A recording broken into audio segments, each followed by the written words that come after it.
All right, ladies and gentlemen, welcome back to Fan in the Van. So today we were talking about the, the Daniel Jones, Saquon Barkley video photos that were leaked, and I was asked, what if that was Beckham, what would the criticism be? Well, the criticism, as it always is, Odell's reckless, Odell's this, Odell's that, right? And somebody said, well, why doesn't Barkley get the same criticism? Barkley stays private and Beckham stays very public. Um, Beckham's put himself in that um, celebrity status, Hollywood limelight, that everything he does now is under a microscope. Even being in Cleveland, it's under a microscope because it's Odell Beckham. It's a household name now. So everybody knows what he does, even when you don't think he knows it. You know. Um, Barkley stays private. My only thing with that incident is, and I don't mind, you want to go to a bar, win or lose, you want to enjoy a beer, you want to just, let off some steam, whatever. They can't control other people not wearing a mask in the bar. Should they have left? Yeah, maybe. But you know what? Everybody's walking around the bar with no mask on. Even out here on Long Island, people are doing it. Okay? And some people are reporting it, some aren't. It just is what it is. I'm not saying if I go to a bar and wearing a mask, somebody's gonna freaking put me all over Instagram and Snapchat and whatever. Um, but the one thing I do take issue with is you tore your ACL in week 2. You should have already had the surgery. Dak Prescott broke his ankle in like 40 different places, which if you watch that game, it was utterly gruesome to see that even when they replay the highlight of it, it's got to be censored. That thing was just dangling like, right? He got the surgery that night, okay? And that's a guy who gets criticized saying that he can't handle being the quarterback in Dallas and oh, he wants to get paid all this money. And this year, he was on pace to get that money that he now deserves. Um, that's my issue with it. I don't care that they were at a bar. I don't care that it was 1 a.m., 2 a.m., whatever it is. It's not like they're practicing the next day after. I'm sure Joe Judge was giving them the day off after. The Giants organization's looking into it. What the punishment's going to be, who knows? Probably going to be a minimal fine. It's not going to be any suspension. Hell, if they're not suspending John Bostic for that hit on friggin' Andy Dalton, they're not suspending these two. And if they do suspend them, then there's something really wrong with the disciplinary committee there, and it really needs to be reevaluated. Um, you know, and in speaking of that, the Raiders now are about to get fined because they violated yet again. And they asked me, what do I think the fine's going to be? I said, well, if they set the tone with Tennessee, 350,000. They could talk all day that that there's going to be a hefty fine. They're going to take draft picks away. I don't think Goodell's going to do any of that. I think it's just going to be what it is. Hey, it's 350,000. Blah blah blah blah blah. Whatever. All these guys from NFL Network, Michael Irvin, this guy, that guy, people from ESPN, Stephen A. Smith, they can all say what they want to say and think what they want to think. At the end of the day, we all know what it's going to be. It's going to be a weak ass fine, is what it's going to be. No draft picks taken away. They're not going to punish them that way. Um, you know, it's just not going to happen. Then I was asked, well, what if that was Pittsburgh who had all those, you know, broke protocol and did all that? Well, first off, my organization is smart, so they would never do that. And if they did, oh, I'm sure it'd be hell to pay for that one. Uh, but do I think they should? I think draft picks should have been taken away for Tennessee. I think they should. You honestly, you had to set the tone there. They didn't do it, so you're going to set the tone with the Raiders now. Now you do it with the Raiders. Like, haven't they been through enough? Like, listen, I'm not a Raider fan. I'm not defending them, but they had to go through the whole thing with Antonio Brown. Come on, and remember that. And I'm surprised Brady doesn't remember this. Where Derek Carr was all up in arms for Brown to be there, and Brown was all up in arms to work with Derek Carr. Yeah, how did that work out? You didn't even play a game. You were out the door in like 20 minutes. Um, and then you played one game in New England, and then you were gone there too. Um, and Arians came out, I think it was yesterday or earlier today, and he said, I don't want to hear complaining about people not getting their fair share of catches because Mike Evans didn't have a catch till the fourth quarter last week. Okay? Um, he pretty much says this is a team game, you're a team player, get the hell out. Whether Arians can actually enforce it, who knows? Because honestly, I think we all know who's running the show down there. And it ain't the head coach, Tom Brady. because whatever the diva wants, the diva's going to get. He wanted Antonio. Now, Arians could say Tom Brady had no say in it, and he's going to, Buccaneers management's going to tell him to say that. But we all know he did. Come on. Really?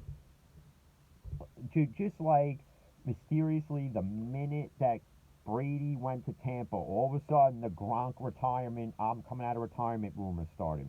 If you didn't know that was a work, it was. Okay?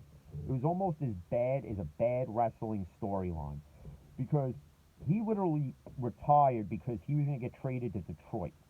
Okay? That's how bad it is in Detroit that you have to retire to not get traded there.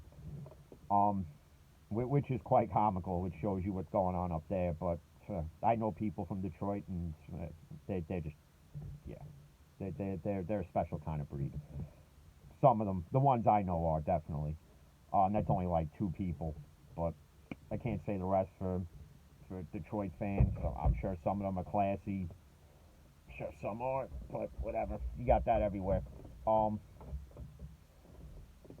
and then all of a sudden, Gronk retires, and here's his deal. He signs with Tampa, right? And now it's like, they're trying to build the Justice League down there of, all these superstar players, and, but go ahead and do it because it doesn't work that long because eventually it grows tiresome. It did with the Golden State Warriors. That's why Durant left. And, you know, I don't think, and again, whatever Arians tries to do or tries to enforce with Antonio Brown isn't going to work because Brady's just going to go over Arians' head. And I don't really think Arians stays at the end of the year. I just think he finds a way out because I don't think he's going to be able to take it. And, Brady's going to regret demanding or asking or however he went about it. He's going to regret asking for Brown to be on the Buccaneers. Um, Now, my thing is, I'm interested to see what happens when he plays against the Saints because Cam Jordan, who's very vocal about a lot of things, and one thing he's been wrong with, saying that Ben's not a Hall of Fame quarterback. I think he's a jackass for saying it. Apparently, he's never watched a Steeler game other than when they played against the Steelers, which is once every 4 years. Um, Cam Jordan said, "We'll see if he makes it to Week 9." He'll make it to Week 9. He'll play good boy for a little bit, and then as soon as he's comfortable, that's when the baby back BS is going to start again. And he's like, "I'm not getting the ball. It's all about me." And then that's when Arians is going to have a shit show on his hands. He just is. He's going to have a shit show on his hands. And, and I feel bad for Arians. Arians, was a Pittsburgh offensive coordinator for many years, worked with Ben, worked with Antonio. And Antonio say, "Arians didn't make me who I am." Yeah, Arians kind of did make you who you are, you idiot. Because he ran the offense with Ben, which you were a part of, with Le'Veon Bell, and with Martavius Bryant, and with Connor. Well, Connor wasn't on the team at that point, but, Arians was a focal point of that offensive scheme for years. So, yeah, Arians did help develop you. Um, you know, uh, that's going to be interesting, and I'm more interested. And even though I don't want to see the game on a Monday night, is Bucks Giants, because I think honestly, I think he has a field day there too, because that's going to be one of the games that Goodwin misses on top of Week 9, or even this week, because Goodwin I think is going to be out 2 to 3 weeks with a fractured finger. Um, you know, a lot of injuries in the league this year. A lot of injuries. The Niners whining, complaining. MetLife Stadium. Well, all your games aren't at MetLife Stadium. You play at your own field. You played here. You played there. Oh, you played in Foxborough this past Sunday, right? So Foxborough is the reason why your running back's out now, and why this guy's out, and that guy, and Debo Samuel's now, who's going to miss 2 to 3 weeks, if not more, with a hamstring injury. Um, the NFL investigates every field before it's playable. Okay? So if the NFL gives it a thumbs up, then it's not the field. The field does play part in certain injuries, and I'll give it that. But to say every injury is because of the field you're playing on, I don't buy it. I think it comes down to And in all honesty, it's not even the Niners' fault. It's just the fact you really had no off season training camp.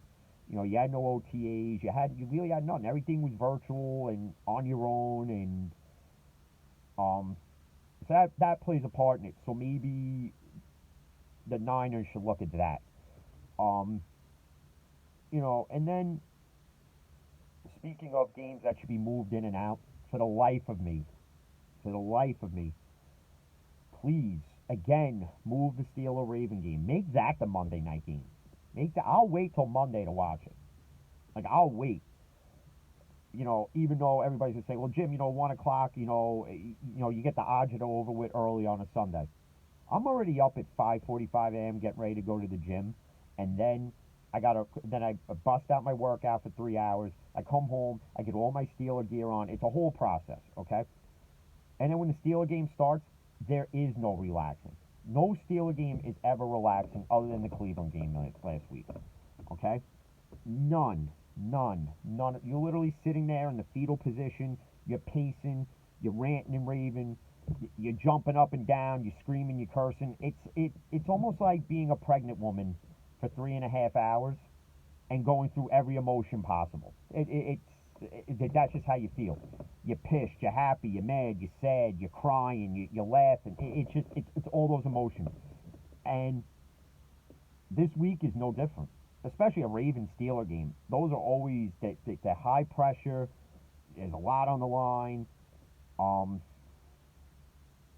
you know, but like I said, that in itself is a statement game. That has a lot of appeal to it, and that's got to be a primetime game. Even if you make it the 4 o'clock game, I'm fine with that. But for the life of me, nobody wants to see Eagles Cowboys. If I did a poll and told all of you to either text me what you thought, email me, Snapchat, Facebook, Instagram, what, TikTok, this, that, whatever app, right? I can guarantee 80% would say move the Eagle Cowboy game because it's going to be trash anyway. Hell, move it to Thursday night and put the Falcon Panther game at 1 o'clock and still have the Steelers on at 4. There's so many 1 o'clock games you can move out and make them 4 o'clock games, and you can move things around. But yet, for whatever reason, they protect certain games, and I get it.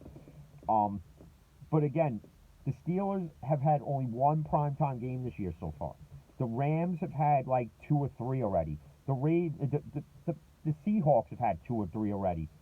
Um, if you're going to do the scheduling, everybody should have a primetime game. Everybody should have 2 to 3 primetime games. There's no reason why it can't be done. And, I don't need to see Cowboys Eagles. Now, if Dak was playing and it was the battle for first where they're both winning records, then yeah, okay, I get it. But the NFC East this year is an utter joke. Um, it's friggin' almost as bad as a mumble rap album made by Le'Veon Bell with friggin' Migos. All right, or an Antonio Brown rap song for that matter. It's just utterly insane how a team from the NFC East literally can win the division with maybe 5 games won. Um, and I wouldn't be surprised if the Washington football team, who yet still hasn't picked out a friggin' nickname, which please pick one out already. I mean, how do you sell merchandise with the football team? How? How? I don't know what's wrong with Dan Snyder up there. Maybe he's too busy hiding text messages to his cheerleaders, how he wants to bang them all and only hire the one with big tits. Who the hell knows? But pick a name. Pick a name. It's not that hard. And speaking of Washington, Ron Rivera had his last, let's see, Monday, he had his last cancer treatment. Um, I'll tell you something, that guy, to coach with cancer,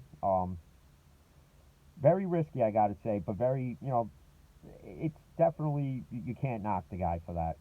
Um, and it kind of almost makes you want to root for them to win the division just based on that fact alone. And don't be surprised if they do somehow manage to run the table and take this division. If they do, I'd be utterly shocked. Um, I wrote the games down somewhere, actually here on my pad. And who do they play this week? Speaking of which, they play, or are they on a bye week? They actually might be on a bye week. I'm not sure because this thing it's dark in here and I can't read at night. I should probably get reading glasses. Yeah, I think they're on a bye week this week. So, you know, which is good because now they can spend the next 3 4 days figuring out how to get rid of Dwayne Haskins. Which honestly, I don't think anybody's going to take him. And if they do, if he gets released, he's probably just going to be signed to the practice squad anyway. It's a shame too because Haskins was talented coming out of Ohio State. He was, like I said, he was high up on draft boards going to the Giants. Now again, I know I said this in another video. If he went to the Giants and was this way he was in Washington, he'd be getting crucified left and right. Get this friggin' guy out of town. And I know my ex-wife's boyfriend will be doing it. This friggin' piece of shit. Get him out of here. He sucks. Listen, I know. And then, if a bet is to say we should trade for him, no, that guy is nowhere near. That guy's not even an heir apparent to take my job at Parts Authority, okay? He couldn't even sell parts the way I sell parts. He can't read an offense. He can't understand an offense. When you play in college, and this is what I don't like. Some college teams, and Tim Tebow is the prime example. Everybody said, well, Tim Tebow is so great in college for Florida, right? That's because Florida ran a high school offense. Literally. It's the same offense my high school football team ran. And it was all dinks and dunk passes and RPOs, and that's why Tim Tebow got drafted. And Tim Tebow wasn't even that successful in football. And if he was smart, he would have took the role change. But no, he had to be stubborn because somewhere in the Bible it said that he was going to be a quarterback, so he has to be a quarterback because God told him to. Maybe you should have listened to the devil on the left side of your shoulder that said, you're not a quarterback, jackass. You might as well just be a fullback or a running back. You might have had a somewhat decent career because you had more of a build for that than you did a quarterback. And by the way, how's baseball working out for you? Because the only reason why the Mets ever signed you is to sell tickets, and even that barely worked. Um, you know, but as I was looking over the games here on my handy dandy notepad, thanks Parks Authority, Vikings Packers is an interesting one because the Vikings literally, and they could tell you that they haven't given up on the season, but when you trade a guy that you gave up picks for, and you trade him again, you've given up. You've given up. And now they're talking about maybe trading Thielen. If you trade Adam Thielen definitely gets you in the later first round draft pick, depending on where you draft him to.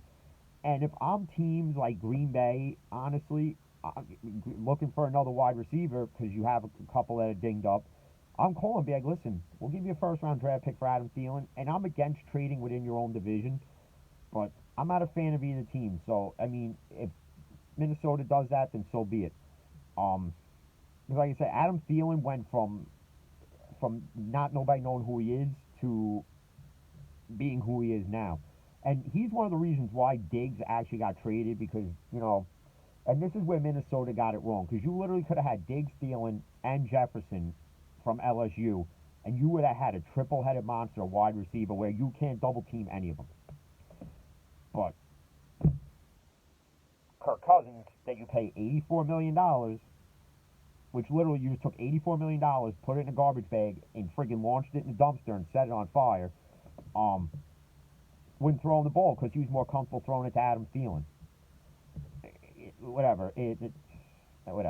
That's just another team where you got to find another quarterback. You should have never let Case Keenum go. He's the reason why you guys almost got to the Super Bowl anyway. And then, you got Raiders Browns. And this one, please, Derek Carr, be a real quarterback this week. Please. For one, be a real quarterback and beat the ever-living crap out of this team, would you? Jesus. Jets, Chiefs. This is interesting only from this standpoint. You already know this is going to be a slaughter. All right? They stand no chance. And it's interesting because Bell goes up against the Jets defense. And if I'm Andy Reid, I start him over Hilaire Edwards. And, Hilaire Edwards, I finally remembered his damn name. I did Clyde Hilaire Edwards. And he's been a dominant running back for Kansas City, but this is a game where you let Bell make a statement. That defense in New York, it's trash.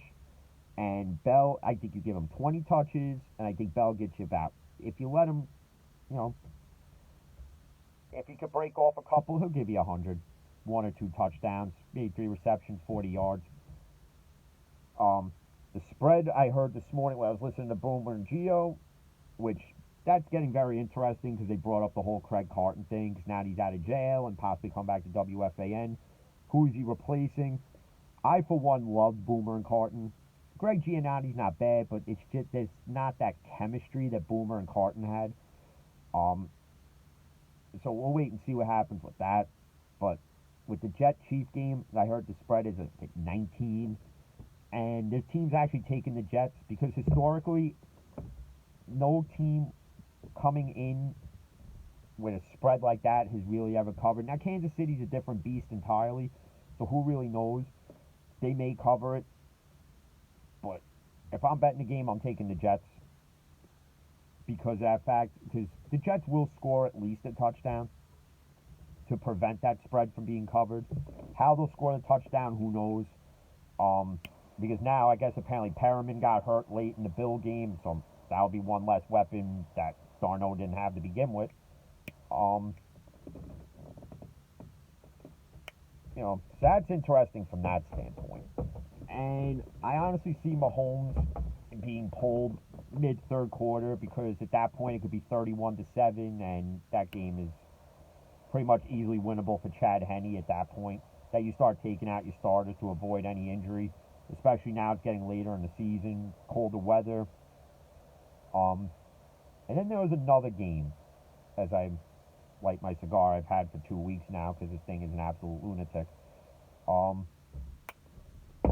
There was another game that I was looking at that I really want to see, and it's definitely not Rams Dolphins, and that's going to be Tua's debut as a starter.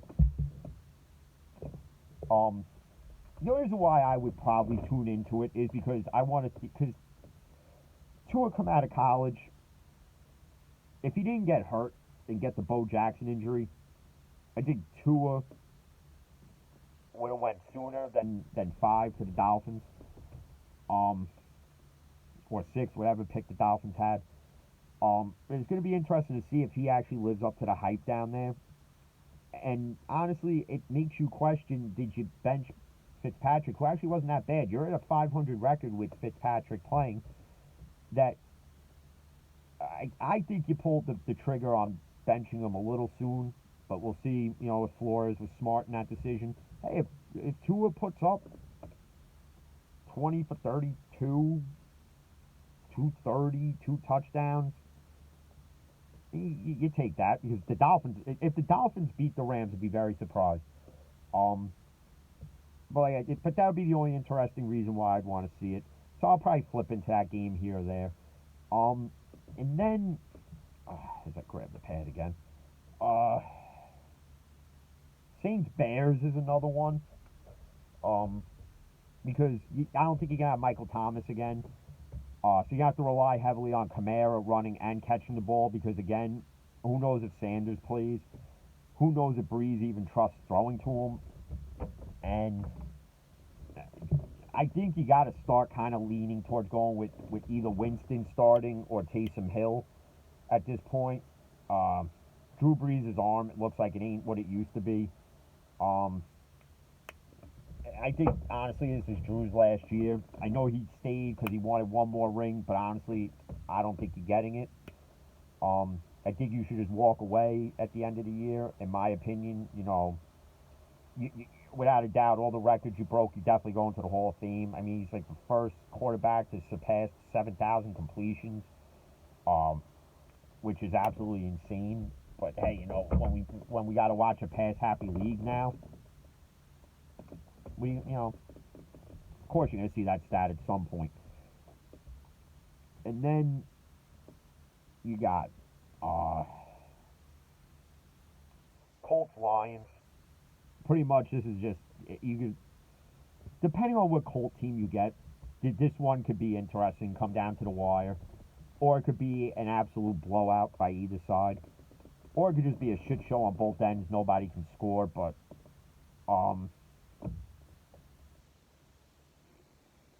that one will be interesting too, at least in my opinion. So I'll probably check that out here and there in between commercial breaks. Flip to the mix channel. Um, but if they don't flex the Steeler game, I'm gonna be very pissed off. Let's just put it that way. I'm not gonna rant, rave, and do what all these other people do and tweet about it 800,000 times. You guys suck, blah, blah, blah, because some don't get me wrong. It annoys me when I don't get to see a Steeler primetime game. Um, because you want to keep a garbage game in there. That's what annoys me most. When it's good, when it's two good teams like Seattle, Arizona this past Sunday, I would not. I'm glad that game got flexed into the primetime game. The only reason why that got done was because the Raiders with COVID, and that game was going to happen anyway. But I guess it was a punishment. Hey, we're flexing you out of prime time, so you guys are going to play at 4:30. Um, but that Seattle Seahawks Arizona Cardinal game, it lived up to the hype, and Kyler Murray proved that he definitely belongs in this league. Again, he was criticized because of his height. Can he handle the pressure of the NFL? Is he going to be the same way he was coming out of college? And he's going to be dangerous for years to come, unlike Baker Mayfield. Kyler Murray's ball, when he throws the ball, he's very accurate with it, for one. He's quick off the line. He's very elusive, so he's hard to catch up with at times. Especially them having DeAndre Hopkins and Christian Kirk and a couple other receivers, other than Larry Fitzgerald, sorry. Which I think this is going to be Fitzgerald's last year. I don't really, if he plays again, the guy always stays healthy for the most part, so if he plays another year, I think it only helps Murray out more. There's still a few pieces away, though, from becoming that top contender in that division, though. Them drafting Simmons, he really hasn't done much this year from what I've seen, but he had that key interception last week, which that was a guy who was high up on the Giants should have drafted him instead of Thomas. Again, another bonehead move, which you're going to see next year. They're going to try to trade him off and get nothing for it. Probably maybe a bag of practice footballs. Who really knows? And then, like, and then I was asked what I thought of, trying to remember what it was, because there was so much that was discussed today. Oh, we're talking about the World Series tonight, because one of the shuttle drivers from the Bronx came in, and he was like, "You think the Dodgers close out tonight?" I friggin' hope they do, because, the World Series ratings suck anyway. Nobody's really watching it, because, the Dodgers being in it, you think the ratings would be up there, but I think it's because it's Tampa, and nobody really just likes that cocky attitude, so I don't think anybody's really watching it, especially in the New York market, because once a New York team's not in the World Series or not in the Super Bowl or the state, I shouldn't say the Super Bowl, because everybody watches it no matter where you are. But like in other sports, once your team's out of it, I know I really don't watch. But what I gotta say is, though, that, and I gotta give Clayton Kershaw a bit of credit, because I was very critical of his postseason pitching, because he's choked it up countless times, and he didn't have his best stuff the other night, but he delivered when he needed to. The Dodgers, with 2 outs, are just scoring every single time. The Yankees, you know what you got to do? Wake up and learn from that. And again, Mets fans kicking yourselves in the ass. Mets ownership kicking yourselves in the ass for letting Justin Turner go. That guy constantly is 3 for 4, 3 for 5 every single time out. I think the Dodgers have this Gosling guy pitching tonight against Snell. And the key to beating Tampa with Snell pitching is what they did to Glasnow last night, or the night before, actually. You got to hit him early, because once he settles in, that's it. It's just lights out. Um, but going back to football, though, because it is football season. In baseball, we'll wait to see what happens in the off-season meetings, and what trades are going to be made there, and what free agents are going to be signed. It's going to be interesting. Um, you know, like going back to the Jet Chief game. I'll say it again. If you're betting the game, you got to take the Jets. I don't think Kansas City covers, but if they do, and you take Kansas City, then great. Um, but it's got the appeal because mainly the Le'Veon Bell factor, and I think Bell. Again, I'm going to say it again. Bell tears it up against the Jets, and he's going to prove further how Adam Gase misused Le'Veon Bell. And it's not hard to see that he did it. And again, at the end of the season, Jets ownership, Jets management, the Jets coaching staff, even Jets players, you all got to take accountability for the product that you guys put on the field. Um, Sam Darnold deserves some of the blame because he should be playing better than what he is. But again, how do you expect him to do what he's supposed to do when there's nothing around him? So, and he's a guy you can tell he wants to win, but he knows he's not going to win here. He's just not. It's not like you're going to wake up one morning and the Jets are going to be the Super Bowl contender like you think if you get Trevor Lawrence. And if you get him, if he decides to play for you, that's all well and good. But it's not going to take one person, again, like I say constantly. It doesn't take one person to fix a whole team. The Jets are going to have to draft perfectly in the next 3 to 4 drafts and not miss on any draft pick in any single round. That's the only way. You're going to have to spend money in free agency. You're going to have to sign the right guy. You're going to have to find the right coach. And it's funny because I heard, a couple of Cowboys fans that I know, and they're saying that Mike McCarthy should be fired. Listen, if Jerry Jones gave Jason Garrett 10-plus years of a leash to suck, you'd think Mike McCarthy's going anywhere. But I could also see Mike McCarthy saying, hey, you know what, I'm not cut out to be the coach here. And maybe the Jets can lure him. Who knows? Maybe the Jets go and they get a coach from college. Not that that's ever worked for them, but, who knows? There was talks of, and I heard, it may have been a rumor, but that maybe the Jets would try to lure Bill Cowher out of doing the CBS pregame show. And I think Bill Cowher wouldn't. Bill Cowher, I don't think, is going to leave CBS. I think he's content with his life now.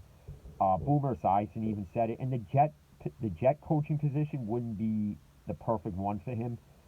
If he was gonna come out of retirement from coaching, the Carolina one would have been perfect years ago for him. But that's taken by Matt Rule now. So I mean,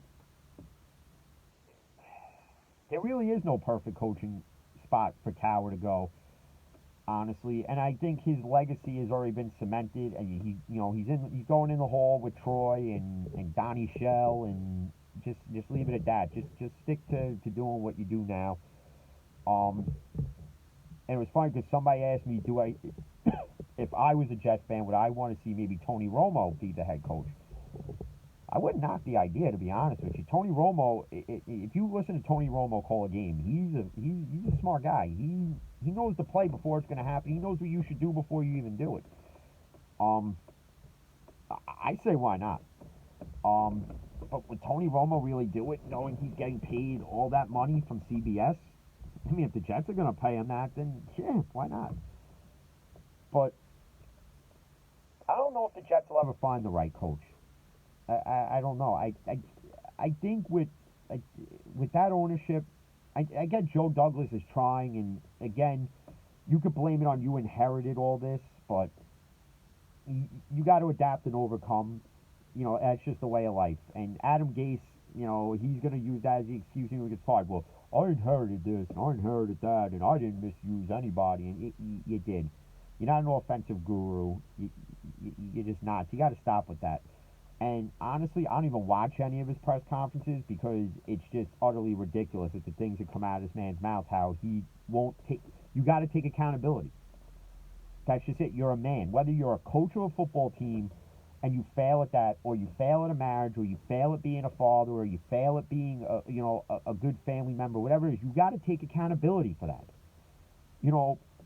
Mike Tomlin takes accountability for a lot. He took a lot of accountability last year. And he'll continue to take accountability for things. When everybody criticized Ben for being a shitty leader, And he even came out and said, he goes, yeah, I may not have been the best leader, but you know what? He's been one now. And he took the negative criticism and turned them into positive. And that's something that Adam Gase doesn't know how to do. See, Adam Gase, when the Jets signed him, and I even said it, he's not made for this market. To play in this market's hard. To coach is even harder. Because, like I said, you're under that microscope day in and day out. No matter what you do, you can get it right, you're still under a microscope. These fans will find something wrong. They always do. They'll find something to nitpick at, you know, and that's just it. And that's something that you don't realize. If you don't live in the New York market, you don't understand it.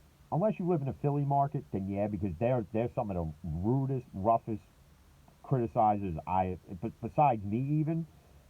I'm not saying they put me to shame, but they're like two steps above me because I'm very critical of every team I root for. And, you know, but at the end of the day, it's about accountability. And like last night is a prime example. Nick Foles flat out threw his coach under the bus. I didn't watch the press team conference. I didn't hear what was said, but from what I read, he threw him under the bus. And that's something you don't do. You don't do that out in the public. Like I was taught when I was working place, I was a manager. You always praise in the front, berate in the back. So he could have thrown him under the bus, behind the scenes. And, you know, now Bears fans, and they were clamoring for Trubisky to be benched. Now they want Trubisky to start. Honestly, you're playing against the Packers this week. You might as well just give him a shot. See if he can redeem himself. Because Trubisky's had flashes of being a decent quarterback in the league. The issue is when you don't have the weapons, you can't produce. And he makes questionable throwing calls that it literally, and I just scratch my head for Bears fans. Because they're not a bad organization. They got decent players on there, and it's just at the quarterback position they just at this point, why not go back to Trubisky? I mean, you traded up to get him anyway, which was the dumbest move I've ever seen, other than taking Daniel Jones at 6, passing up on DK Metcalf, passing up on Isaiah Simmons. I'm not sitting here saying that my team had perfect drafts, because we haven't. We've had some great draft classes, and we had some real crappy ones. I can remember Jarvis Jones being one of them. That guy I don't even think lasted on the Steelers for 2 years before he got the boot. Um, we've had some questionable draft picks before, and Terrell Edmonds right now is one for me because I had high hopes for him coming in, but he makes me want to punch walls week in and week out with just how he blows coverages and how he just has stone hands and can't catch a ball that's thrown right in front of him, and that's something that either you got to step it up and fix it, or I don't see you being re-signed at the end of the year. And Steven Nelson is another example. He was great last year. That honestly, I don't get how Gilmore won, because Gilmore gave up 3 touchdowns. Steven Nelson gave up none. Um, but whatever. I don't do the voting for that. I'm not in the voting committee. So, however they voted, whoever voted, whatever they saw, they saw. What I saw is what I saw. Um, but he hasn't really been the Steven Nelson of last year. And then fans like, well, where's Minka been? Well, it's kind of hard for Minka to do anything when he's not being targeted. He was only before the interception, he was only targeted 4 times. But as soon as he had the pick 6, the two-faced Steeler fans that, you know, oh, this guy sucks, and then the minute he does something, he's great again. And I guess it's not really being two-faced. I guess it's all fans. But I wasn't critical of it because, like I said, I watched the game thoroughly, and I see when he's not being targeted. So I'm not going to sit there and say that he sucked, because he didn't. Um, you know, and then there was even that. Fans like, we gave up a first-round draft pick for Minka, and now we don't have a first-round draft pick. You got it 6 months early, and I was ecstatic for it. I didn't even think we were in play for it, and it made sense because, okay, we gave him a first-round draft pick, and I think like a third, okay, whatever it was.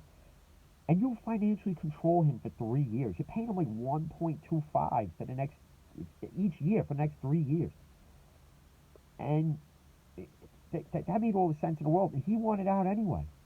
if he didn't come to Pittsburgh, he probably would have wound up in Baltimore. And then Steeler fans were, oh, he went to friggin' Baltimore. Why, we never trade for nobody. Well, Kevin Colbert said, you know what, I'm sick and tired of hearing about it. I'm going to make this deal. That's it. And he made the deal. And it's panned out. Because think about it. Once we had Minka, the defense got that much better. He was the spark we needed. He just was. And, as far as, now with Bush out, and Robert Spillane filled in well, but I would like to see, and I keep saying it, and I harp on it, but I like to see Highsmith in that spot. Let's give the, like I keep saying, he's one of the three diamonds in the rough that we drafted with Claypool and Dotson, and give him the shot to prove that he belongs. Because listen, he had a few tackles in last week's game, and he stopped Henry for one or two stops. Let the kid play.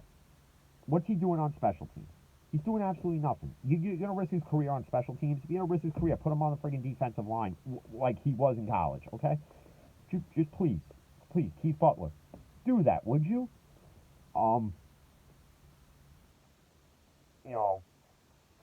Especially this week. We need all hands on deck in this game to stop Lamar Jackson and that offense. And, and I get they signed Dez Bryant to the practice squad. I don't know why we didn't look at him. Especially to sign in a practice squad would have been a huge move, and you don't have to pay him that much.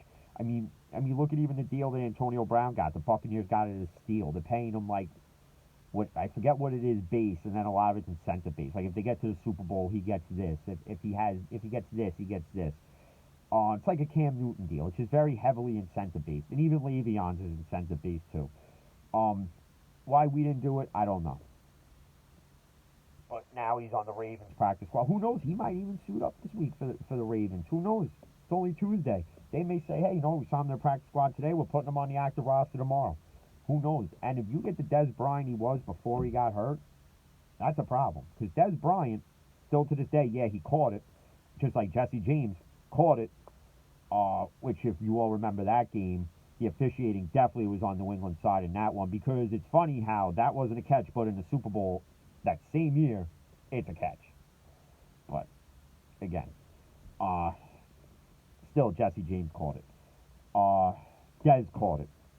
And that's where the NFL all of a sudden needed to learn what a catch is, which is asinine.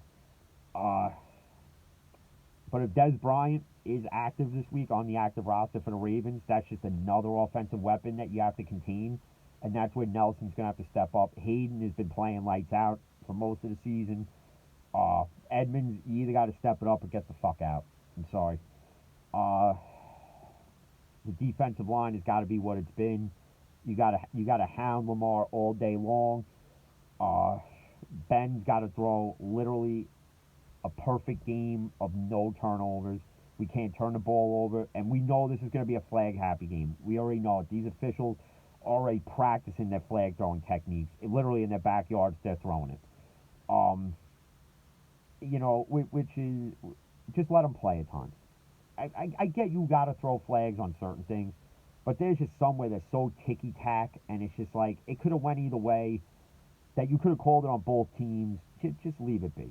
Especially like when wide receivers are battling for control is one thing, or their feet get tangled up and you call it a defensive pass interference, but clear as day their feet got tangled up and it's incidental. Why are we throwing a flag for that? It's just gotten very flag happy over the past few years to the point where why don't we take the pads off and let them play in tutus and dance around like ballerinas and pink slippers, all right? And what else annoys me is when these quarterbacks or wide receivers, they throw their hands up in the air and then the flag's thrown.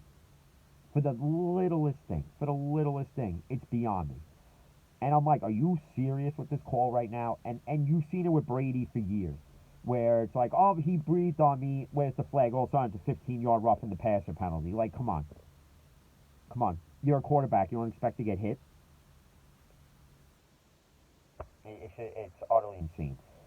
But, it's going to be a flag happy day over there, and I'm going to friggin' throw a bigger rant about it because it's just utterly insane of how it's going to be. I may actually have to drink for this game, to be honest with you. So literally my workout Sunday is just going to be to burn off what I can for all the alcohol intake I'm going to have to deal with, because this game's going to make me drink to no end.